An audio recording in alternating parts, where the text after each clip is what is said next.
ይሄ አመት እንግዲህ ምርጫም ያለበት አመት እንደመሆኑ ከዚህ ጋር ታይዞ በኢትዮጵያ ታሪክ ውስጥ በምርጫ ጊዜ ብዙ ጊዜ ሁከቶች ስለሚፈጠሩ እነዚህና የመሳሰሉ ሁከቶችም እንዳይፈጠሩ ጭምር አቅም ላለው ይሄንን እንዳይሆን ሊያረግ ለሚችለው አምላክ ምልጃና ልመናን የምናቀርብበት ይሆናል። እግዚአብሔር ባንድም በሌላም መንገድ ይሄንን እድል ስለሰጠን ሁላችንም ልጆች፣ ወጣቶች፣ አዋቂዎች ሁሉ በመተባበር በአንድ ልብ በአንድ መንፈስ ወጥተን ይሄንን በዓል ይሄንን የልደት በዓል ማክበር አለብን። ያለፍናቸውን አመታት እግዚአብሔር እንዴት እንዳሳለፈንም ጭምር ያሰብን እግዚአብሔርን እናመሰግንበት። በዓላት የግብዣ የመብላትና የመጠጣት ብቻ መሆን የለባቸውም። የሚቀድመው በማለዳ ወጥተን እግዚአብሔርን ማመስገን ስለሆነ በዓሉ የሚከበረው በአዲስ አበባ ስቴዲየም ነው። ሁሉ ነገር አልቋል። ቀኑ ረቡዕ ነው፣ እንዳናሳብብ እሁድ አይደለም። በዚህ ታሪካዊ በዓል ላይ ሁላችንም በጋራ ተገኝተን እግዚአብሔርን ከፍ እንድናደርገው ጥሪ እናስተላልፋለን።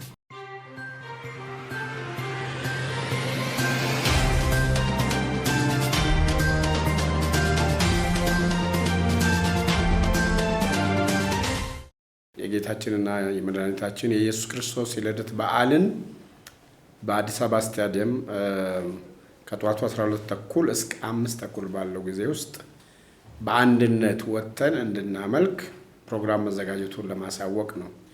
ሁልጊዜ እንደምናደርገው በአመት 3 ጊዜ በአዲስ አመት በልደትና በትንሣኤ በዓል ብዙውን ጊዜ እስከዛሬ ድረስ በአዲስ አበባ ስታዲየም አምልኮ ስናደርግ እግዚአብሔርን ስናከብር የቆየንበት ጊዜ ነው።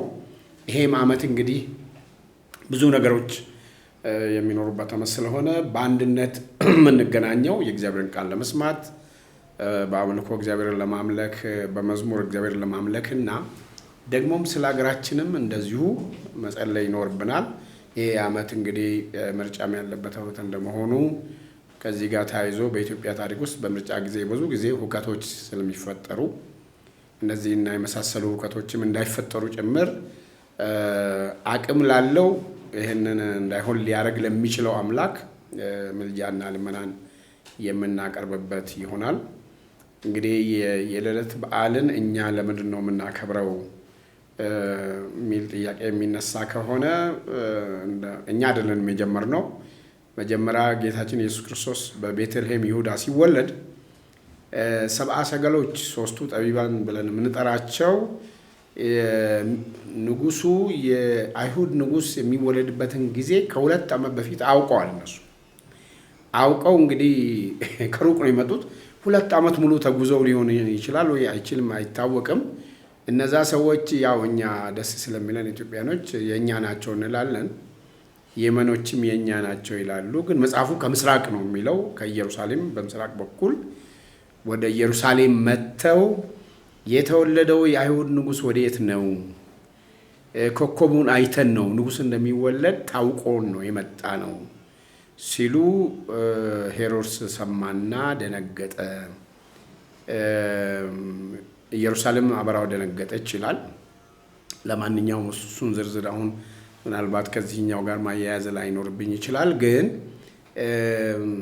እነሱ በእግዚአብሔር መንፈስ ተመርተው የተወለደውን ሕፃን ሄደው አግኝተው ወርቅ፣ ዕጣንና ከርቤ ሰጥተውት ሰግደውለት በደስታ ወደ ሀገራቸው ተመልሰዋል። ከነሱ ሌላ ደግሞ የሰማይ መላእክት እዚህ መጽሐፍ ቅዱሳችን ላይ እንደምናየው የመሲሁን መወለድ የትንቢቶችን መፈጸም በነቢያት ለብዙ ዘመን የተነገረ እስራኤላውያን ሲጠብቁት የነበረ የመሲሁን ተስፋ በመጠበቅ ለልጆቻቸው ሁሉ ስም ሲያወጡ ከዚሁ ጋር የተያዘ ስም ሲያወጡ እንደነበረ እናውቃለን። እና መላእክት መጥተው መጽሐፉ ይላል በዚያ ምድር መንጋቸውን በሌሊት ሲጠብቁ በሜዳ ያደሩ እረኞች ነበሩ። እነሆም የጌታ መልአክ ወደ እነሱ ቀረበ፣ የጌታ ክብር በዙሪያቸው አበራ፣ ታላቅ ፍርሃትን ፈሩ። መልአኩም እንዲህ አላቸው፣ እነሆ ለሕዝብ ሁሉ የሚሆን ታላቅ ደስታ የምስራች እነግራችኋለሁና አትፍሩ። ዛሬ በዳዊት ከተማ መድኃኒት እርሱም ክርስቶስ ጌታ የሆነ ተወልዶላችኋል፣ አትፍሩ። እና በኋላም ብዙ ሰራዊት የመላእክት ሰራዊት ደግሞ ለእረኞቹ የታዩት ምን አሉ? እግዚአብሔርን እያመሰገኑ ክብር ለእግዚአብሔር በአርያም ይሁን፣ ሰላምን በምድር የእግዚአብሔርን በጎ ፈቃድ ለሰዎች ሁሉ ይሁን ብለው አወጁ።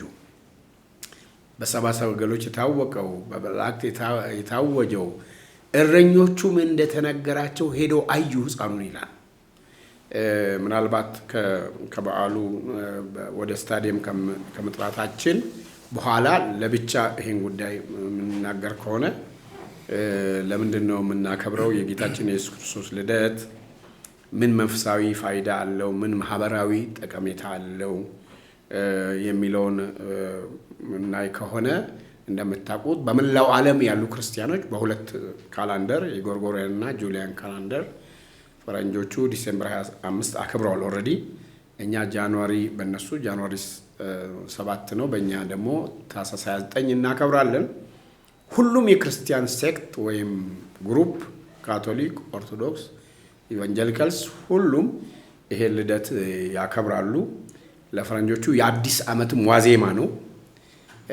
ለእኛ አዲስ ዓመታችን መስከረም ቢሆንም ነገር ግን ይሄ እግዚአብሔር ራሱ ወደዚህ ዓለም አንድያ ልጁን የላከበት የሥላሴ ሁለተኛ አካል የሆነው ወልድ ወደዚህ ዓለም ደግሞ የመጣበት እና ትህትናውንም ሌላ ብዙ ነገር መናገር እንችላለን። ግን አንዱ ትልቁ ስነ መለኮታዊ ነገር ምንድን ነው? በእኛ ሁኔታ የተገኘበት ነው። ኢንካርኔሽን ማለት በእኛ ሁኔታ መገኘት ነው። በፈረንጅኛ ኢምፓቲ የሚባለው እኔ በሌላ ሰው ውስጥ የሌላውን ሰው ስሜት እንደሱ ሆኜ መረዳት።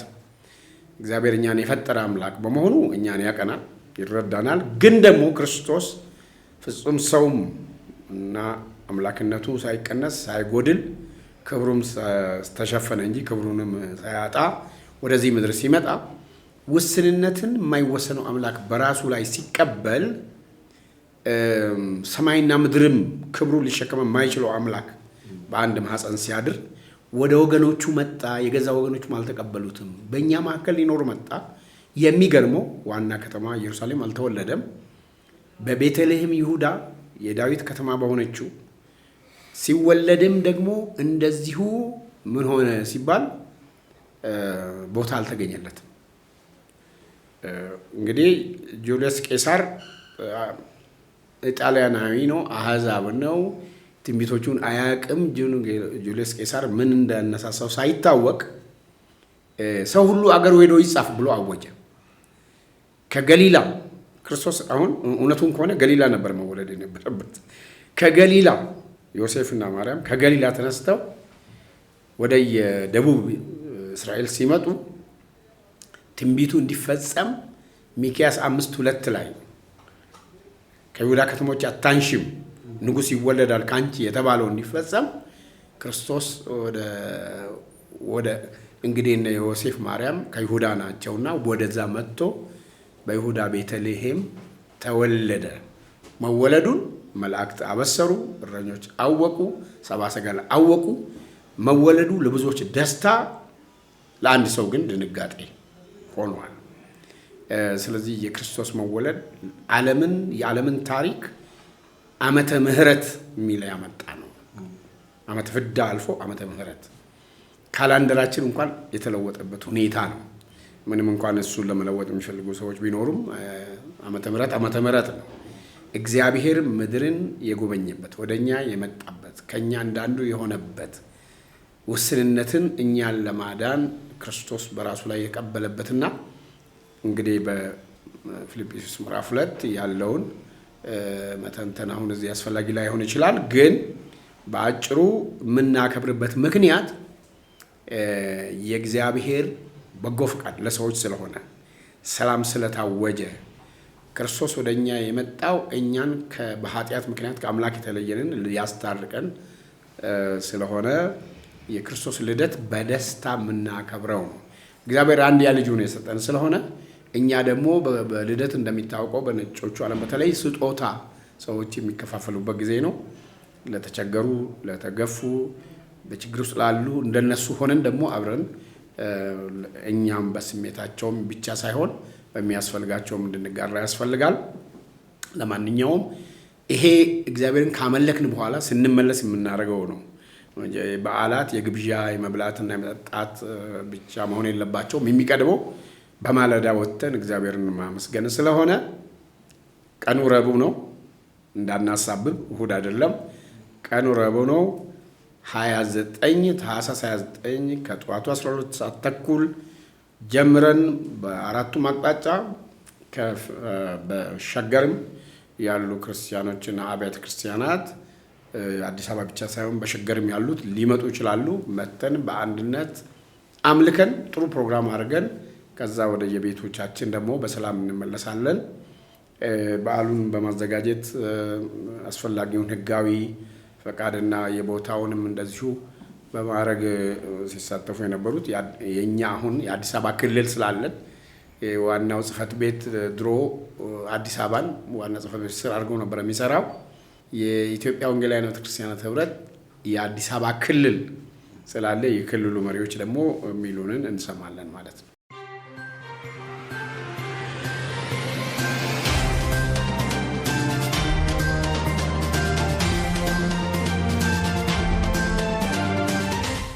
እሺ፣ አመሰግናለሁ። ስሜ መጋቢ ዶክተር ሲሳይ መላኩ እባላለሁ። በአዲስ አበባ በኢትዮጵያ ወንጌላውያን ቤተክርስቲያናት ኅብረት የአዲስ አበባ ክልል የቦርድ ሰብሳቢ ነኝ። ዛሬ የተገኘ ነው ቅድም ፕሬዝዳንታችን እንዳሉት ከፊት ለፊታችን ያለውን የልደት በዓል ምክንያት በማድረግ ለሕዝቡ መልእክት ለማስተላለፍ ነው። በመጀመሪያ ለዚህ የልደት በዓል ያሉን ምዕመናን ሁሉ እንኳን አደረሳችሁ ማለት እወዳለሁ። ከዚህ በተጨማሪ እንደሚታወቀው በዓሉ የሚከበረው በአዲስ አበባ ስቴዲየም ነው። ሁሉ ነገር አልቋል። ቀኑ ደግሞ እንደሚታወቀው ሮብ ነው። ሁላችንም ይህንን በዓል ለማክበር ከየአቅጣጫው በመውጣት እግዚአብሔርን እንድናመሰግን ከፊት ለፊታችን ላለው ጊዜ ደግሞ በእግዚአብሔር ፊት እንድንጸልይ ጊዜውን ወቅቱን ሁሉ ለእግዚአብሔር አሳልፈን የምንሰጥበት ጊዜ ነው። ስለዚህ ሁላችንም በመውጣት ይህንን ተልኳችንን መወጣት እንዳለብን ለማሳሰብ እንወዳለን። ከዚህ ጋር ተያይዞ የኢትዮጵያ ወንጌላውያን ቤተክርስቲያናት ኅብረት የአዲስ አበባ ክልል በ11 ዞኖች ተደራጅቷል። ሁሉም ዞኖች ይህንን በማስተባበር የበኩላቸውን እንደሚወጡ የበኩላቸውን የማስተባበር ስራ እንደሚሰሩ ያው ተላልፏል። ከዚህ የተነሳ በዚህ በልደት በዓል የጌታችን የኢየሱስ ክርስቶስን የልደት በዓል በደስታ ቃሉም እንደሚናገር ሰላም እንዲሆን በምድራችን ላይ ሰላም እንዲሆን የክርስቶስ መወለድ አንዱ ሰላም ስለሆነ ሁላችንም ይህንን ለማብሰር ወደዚህ ወደ አዲስ አበባ ስቴዲየም እንወጣለን ማለት ነው። ስለዚህ እያንዳንዳችን ድርሻ አለን። ድርሻችንን መወጣት ይኖርብናል። እንደ በፊቱ መሆን የለብንም። እግዚአብሔር እድል ሰጥቶናል። በአንድም በሌላም መንገድ እግዚአብሔርን እንድናመሰግን በአደባባይ ወጥተን ደግሞ የምናመልክበትን ጊዜ እግዚአብሔር አምጥቶልናል። ስለዚህ በዓመት 3 ጊዜ የሚከበረው ይህ በዓል ለእኛ ትልቅ ነገር ነው። እንደ ቀላል ማየት የለብንም። ብዙ ሰዎች በዚሁ አጋጣሚ መናገር የምፈልገው ይህንን እድል ላለመጠቀም በየቤታቸው ይቀመጣሉ።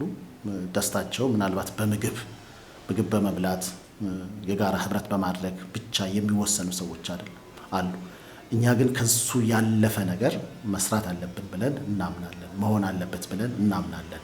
እግዚአብሔር በአንድም በሌላም መንገድ ይህንን እድል ስለሰጠን ሁላችንም ልጆች፣ ወጣቶች፣ አዋቂዎች ሁሉ በመተባበር በአንድ ልብ በአንድ መንፈስ ወጥተን ይህንን በዓል ይህንን የልደት በዓል ማክበር አለብን። ስለዚህ አደራ ማለት የምፈልገው ምግቡ ስንመለስ ይደርሳል፣ ሌላውም ስንመለስ ይደርሳል። አሁን ግን በተለይ ከ12 ሰዓት ተኩል ጀምሮ ሁላችንም ወጥተን የምንጸልይበት እግዚአብሔርን የምናመሰግንበት የምናከብርበት ጊዜ ሊሆንልን ይገባል። ስለዚህ እሱን እናደርጋለን። እግዚአብሔር ደግሞ በመካከላችን ይገኛል። የሚተላለፉ መልእክቶች አሉ፣ ጸሎቶች አሉ፣ ዝማሬዎች አሉን። ስለዚህ እነሱን ሁሉ በማድረግ አብራችሁን እንድትሆኑ አደራ ለማለት ፈልጋለሁ።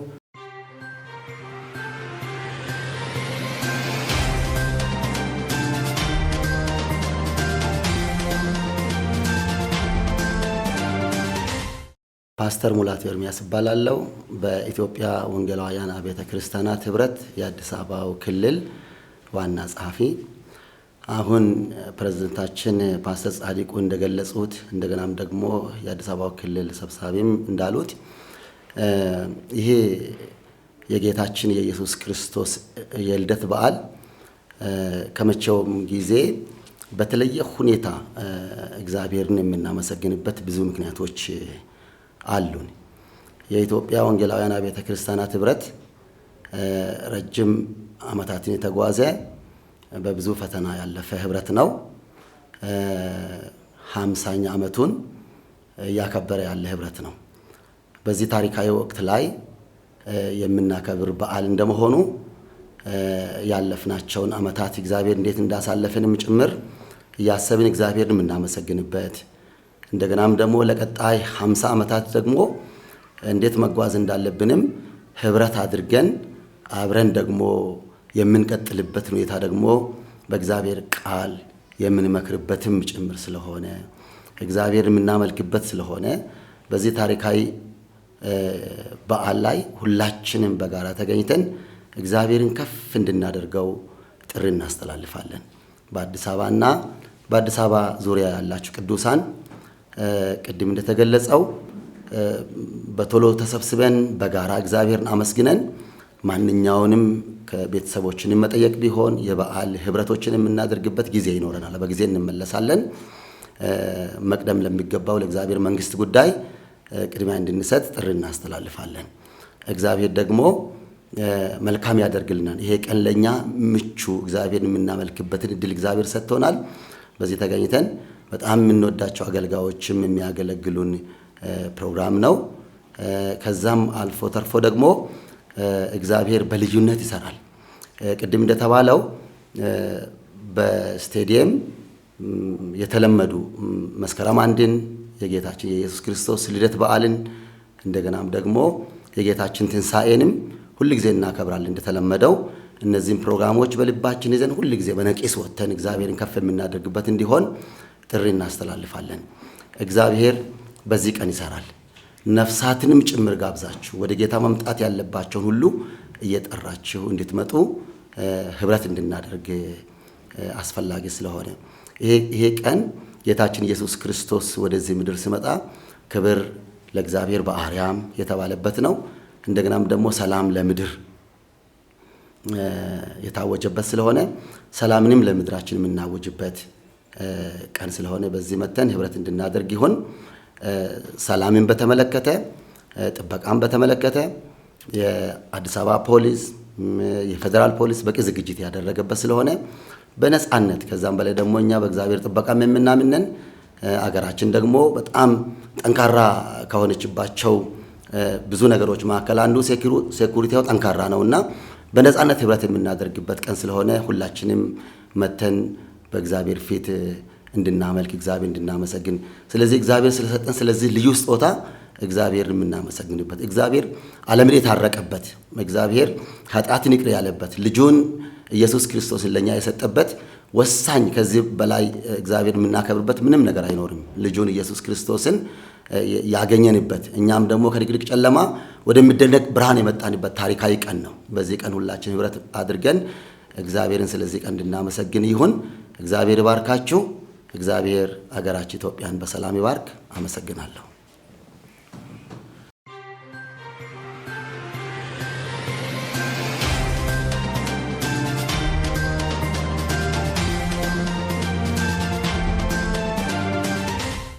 የዘንድሮን የጌታችን የኢየሱስ ክርስቶስ የልደት በዓል ምንድነው ልዩ የሚያደርገው ከወትሮ ለተባለው ጥያቄ ቅድም ለማንሳት እንደሞከርን በእውነት 1 2 3 4 5 ብሎ እንኳን 50 ለመድረስ ሩቅ ነው።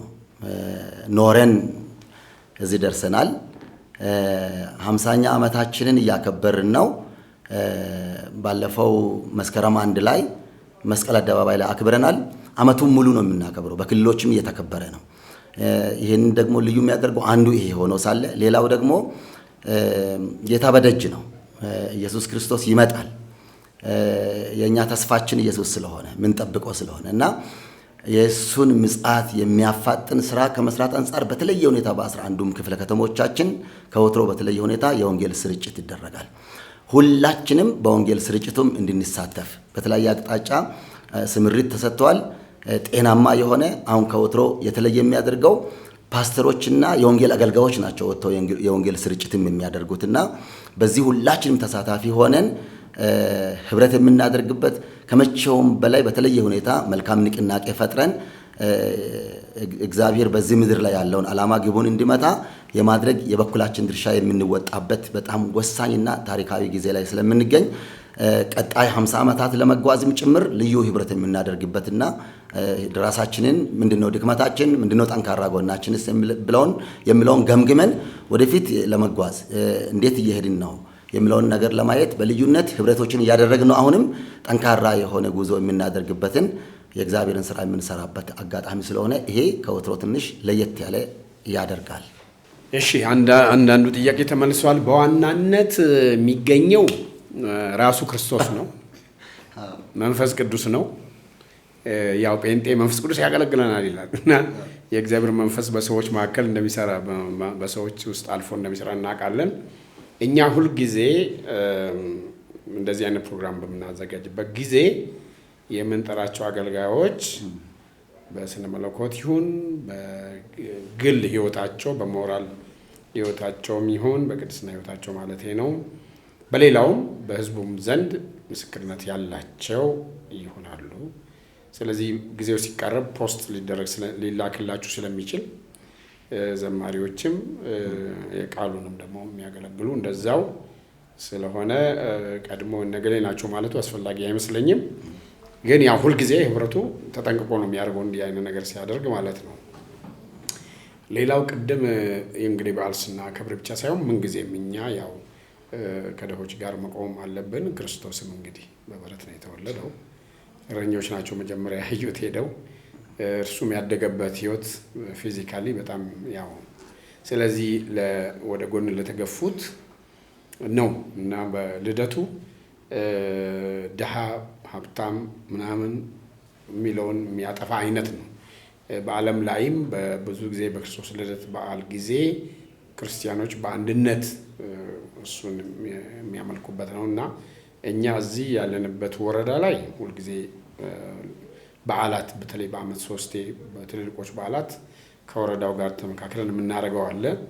ሌሎቹ በህብረት ውስጥ ያሉ ትልልቅ ቤተ እምነቶች ከዚህ ቀደም አይታችሁ ከሆነ የፈረሰ ቤት ሰርተው በክረምቱ በተለይ ለድሆች ያስረከቡ አሉ እና አሁንም እንደዚሁ የሚያደርጉ ትልልቅ ቤተ እምነቶች ስላሉ ለነሱ ይሄንን አርጉ አንልም። ኦልሬዲ ያደርጋሉና ግን በዚህ አጋጣሚ አሁንም በቤተ ክርስቲያን በቤተ እምነት ደረጃ ብቻ ሳይሆን እንደ ግለሰብም ደግሞ ያለን ክርስቲያኖች ለሌሎች ካለን እንድናካፍል በዓሉ ሁላችን በደስታ የምናሳልፈው እንዲሆን በሁለንተናዊ መልኩ ማለቴ ነው።